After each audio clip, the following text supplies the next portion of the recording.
ইসলামী ছাত্র শিবিরে আমি কেন যোগ দেব তার যথাযুক্তি চাই। আর ইসলাম দলগুলো ইসলাম প্রচার করে, তাহলে বিভক্তি কেন দলগুলোর মধ্যে? একটা দল হয়ে কাজ করলেই তো হয়।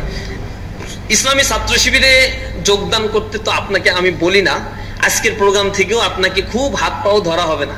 আমরা এরকম এই কিছুদিন আগে এপ্লাস সংবর্ধনা করেছি সারা বাংলাদেশে, এবং কৃতি শিক্ষার্থীদের নিয়েও সংবর্ধনা করছি। সেখানে শিক্ষার্থীরা লক্ষ লক্ষ 19 লক্ষ পরীক্ষার্থী অংশগ্রহণ করেছে, 13 লক্ষ পাশ করেছে আর 6 লক্ষ ফেল করেছে। ওই 6 লক্ষ নিয়েও আমরা প্রোগ্রাম করছি যে ফেল করছো কেন, পাশ করতে হবে। এটা হচ্ছে আমাদের প্রোগ্রামের থিম। আর এ প্লাস পেয়েছো, আরো ভালো করতে হবে। এ প্লাস পাওনি, এ প্লাস পাইতে হবে। এই 3 ক্যাটাগরির প্রোগ্রামে লক্ষ লক্ষ ছাত্রদেরকে ইনক্লুড করা হয়েছে। তো সেখানে আমরা কাউকে বলি নাই যে তোমাকে আজকে ডেকে নিয়ে আসছি শিবিরে জয়েন করো। আমরা তাদের ইমপ্রুভমেন্টের কাজটা করেছি। এখন আমাদের অ্যাক্টিভিজম দেখে যদি তোমার ভালো লাগে যে না এখানে গেলে নিজেকে গড়া যায়, আত্মিকভাবে তৈরি করা যায়, একাডেমিক এক্সিলেন্সি হয়ে তৈরি করা যায় এবং নেটওয়ার্কিং ডেভেলপ করা যায়।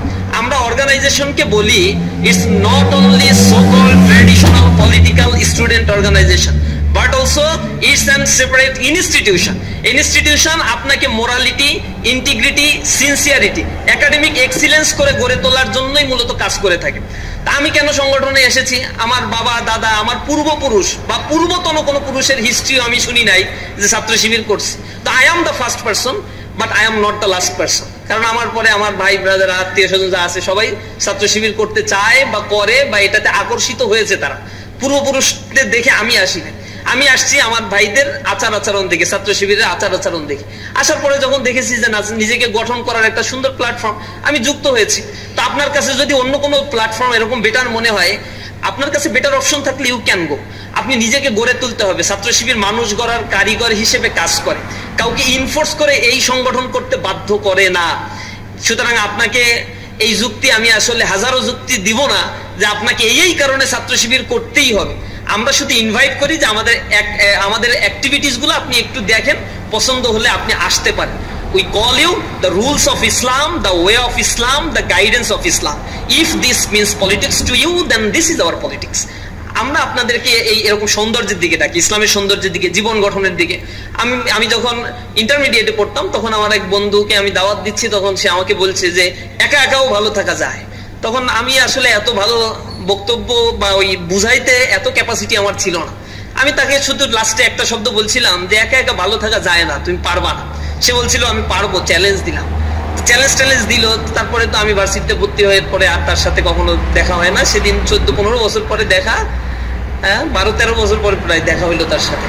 তো তখন এই কথাগুলো তাকে একটু স্মরণ করিয়ে দিলাম। তো জীবনের এই পথ চলায় সে অনেক পেছনে আছে, স্মোকিং করছে, পারিবারিক বিচ্ছেদ, নানা ঘটনা তার সাথে ঘটে গেছে। আমি তখন জিজ্ঞাসা করলাম নামাজ কি 5 ওয়াক্ত হয়, কি অবস্থা, পরিবারের সাথে সম্পর্কটা কি ভালো আছে? মাথা নিচু করেছিল।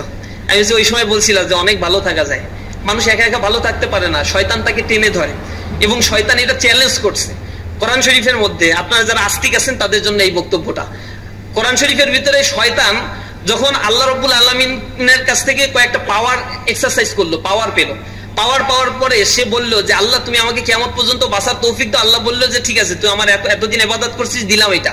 দ্বিতীয় অপশন বললো মানুষের শিরা উপশিরায় রন্ধে রন্ধে ঢোকার তৌফিক দাও, দিলাম। এরপরে সে বলছে ফাবিমা আগওয়াইতানি লাআকুদান্না লাহুম সিরাতাকাল মুস্তাকিম, যেহেতু আপনি আমাকে পথভ্রষ্ট করে দিয়েছে তাহলে আপনি জেনে রাখেন আপনার সাথে আমি চ্যালেঞ্জ করে ছাড়লাম। আপনার বান্দা যখন সিরাতাল মুস্তাকিমের পথে চলবে, আমি তার সামনে আসন লাআকুদান্না লাহুম, আমি তার সামনে আসনকারী দিয়ে বসে থাকবো বলছে। শব্দটা এরকম ব্যবহার করে নাই লাআকুমান্না লাহুম সিরাতাকাল মুস্তাকিম, আপনার বান্দারা যখন ভালো পথে চলবে আমি তার সামনে দাঁড়িয়ে থাকবো দৃঢ় পদে, এটা বলে নাই। দাঁড়িয়ে থাকলে ধাক্কা দিলে সে সরে যায়, ধাক্কা দিলে তার কদমটা নড়াচড়া করে, কিন্তু কেউ যদি বসে পড়ে তখন তাকে টেনে হিসছে তার আসন থেকে সরাতে হয়। শয়তান শব্দ চয়নের ক্ষেত্রে সো মাচ স্মার্ট, সে শব্দ ব্যবহার করেছে। আরবিতে একটা শব্দ ব্যবহার করা হয় ডাবল তাকিদ, ডাবল দি, যেটাকে ব্যবহার করা হয় এমফাসাইজ করার জন্য। এটাকে বলা হয় লাআকুদান্না, লামে তাকিদ ওয়া নুনে তাকিদ বা নুনে সাকিলা। আরবি গ্রামার যারা বুঝেন তারা বুঝতে পারবেন, এটা হচ্ছে ডাবল গুরুত্ব দেওয়া হয়। অবশ্যই অবশ্যই শব্দের অর্থ হচ্ছে অবশ্যই অবশ্যই, এর উপরে আর কোনো শব্দ আরবি গ্রামারে সাধারণত ব্যবহার করা হয় না। Double emphasis